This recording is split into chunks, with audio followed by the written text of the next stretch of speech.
मेरे भाइयों, मेरे दोस्तों, अल्लाह की ज़ात अपने बंदों से कितनी मोहब्बत फरमाते हैं। आप देखें ना कि जब कोई बंदा गुनाहगार बंदा गुनाह करता है तो अल्लाह तबारक व तआला गुनाह लिखने वाले फरिश्तों से फरमाते हैं मत लिखो। हो सकता है तौबा कर ले, हो सकता है नादिम हो सकता है अपने किए पर शर्मिंदा हो सकता है गुस्से की वजह से ये गुनाह कर बैठा हो सकता है शहवत बढ़ने की वजह से गुनाह किया हो। जब गुस्सा ठंडा हो जाए, जब शहवत ठंडा हो सकता है ये नादिम हो।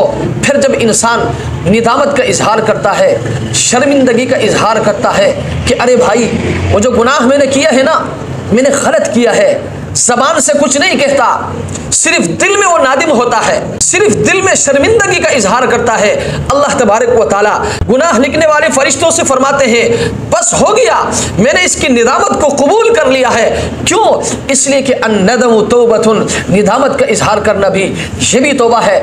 इससे बड़ी खुशखबरी सुनो, फिर जब इंसान ढीठ बन जाता है, गुनाहों पर गुनाह करता जाता है और तौबा की तरफ ध्यान नहीं जाता, तो अल्लाह तबारक व तआला ने दूसरी मखलूक की जिम्मेदारी लगा दी कि ये तो तौबा नहीं करता, कम अज कम तुम इनके लिए इस्तिग़फ़ार करो। चुनांचे हवा में परिंदे, बिलों में चिमटियाँ और समंदरों में मछलियाँ इस इंसान की मग़फ़िरत की दुआ करते हैं। इससे बढ़कर अल्लाह तबारक व तआला कुरान मजीद में फ़रिश्तों के बारे में फरमाते हैं वयस्तग़फ़िरून लिमन फ़िल अर्द, वयस्तग़फ़िरून लिमन फ़िल अर्द। अल्लाह तबारक व तआला ने आसमान के मासूम फ़रिश्तों की जिम्मेदारी लगा दी कि ये खुद तौबा नहीं करते हैं, ये नादिम नहीं होते हैं, ये शर्मिंदा नहीं होते हैं। कम अज़ कम तुम इनके लिए इस्तिग़फ़ार करो, इनको पता भी न चले।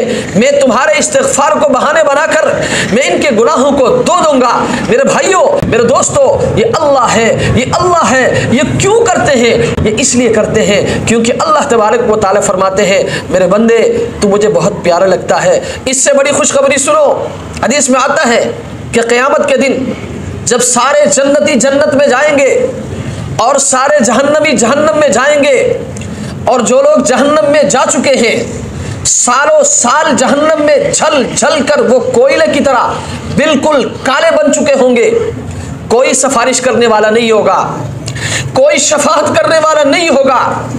उस वक्त अल्लाह तबारक व तआला की रहमत जोश में आएगी और अल्लाह तबारक व तआला लपे भरेंगे। लब भरना इसको कहते हैं, जैसे हम यूं लब भरकर गंदम को उठाते हैं, इसमें तो गंदम के चंद हज़ार दाने आते हैं ना, और हमारे लब ये हमारे हिसाब से है। अल्लाह तबारक व तआला अपने हिसाब से 3 लपे भरेंगे। हदीस में आता है सलासा हसयातिन, 3 लपे भरेंगे। अल्लाह तबारक व तआला एक लब भरकर यूं जहन्नम से निकाल देंगे, दूसरी लब भरकर निकाल देंगे, फिर तीसरी लब भरेंगे। मेरे भाइयों, मेरे दोस्तों, ये वो लोग होंगे जिनका जहन्नम से निकलने का कोई सबब नहीं होगा। रहमतुल्लाहि व मग़फ़िरतुहु बिला सबब मिनल इबादा। अल्लाह तबारक व तआला बगैर किसी सबब के इनको जहन्नम से निकाल देंगे। फिर एक हौज़ होगा माउल हया, उस हौज़ के पास ले जाकर इनसे कहा जाएगा इग़तसिल हादल गरीक़, इस हौज़ में नहा लो। चुनांचे वो इस हौज़ में नहाने के बाद जैसे ताज़ा पौधा उगता है बिल्कुल खूबसूरत बनकर खूबसूरत इंसान बनेंगे। फिर अल्लाह तबारक व तआला इन सबको जन्नत में भेज देंगे। मेरे भाइयों, इस हदीस को नकल करने के बाद इमाम गज़ाली रहमतुल्लाह अलैह जैसे अजीम इंसान, जिसने सारी ज़िंदगी अल्लाह के दीन की इशाअत में गुजार दी, जिसने सारी ज़िंदगी क़ाल अल्लाह और क़ाल रसूल में गुजार दी, जिसने सारी ज़िंदगी अल्लाह तबारक व तआला के पैगाम को पूरी दुनिया में फैलाने में गुजार दी, इस हदीस को नकल करने के बाद, इस हदीस को लिखने के बाद इमाम गज़ाली रहमतुल्लाह अलैह फरमाते हैं इलाहुल आलमीन, मेरे पास कोई ऐसा अमल तो नहीं है जो मेरी बख्शिश का जरिया बन जाए। अलबत्ता ये दुआ ज़रूर करता हूँ कि इलाहुल आलमीन क़यामत के दिन अपनी रहमत से जो आप लपे भरेंगे ना, तो उसमें मुझे भी शामिल कर लेना।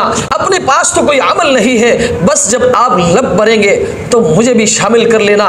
ऐसिया से तो कभी हमने किनारा न किया, पर तूने दिल आजुर्दा हमारा न किया। हमने तो की जहन्नम की बहुत तदबीर, लेकिन तेरी रहमत ने गवारा न किया।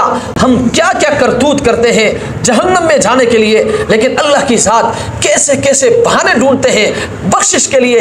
इसलिए मेरे भाइयों, मेरे दोस्तों, मैं आपसे गुजारिश करूंगा कि उस परवरदिगार के अहकामात को अपनी अमली ज़िंदगी में लाना है।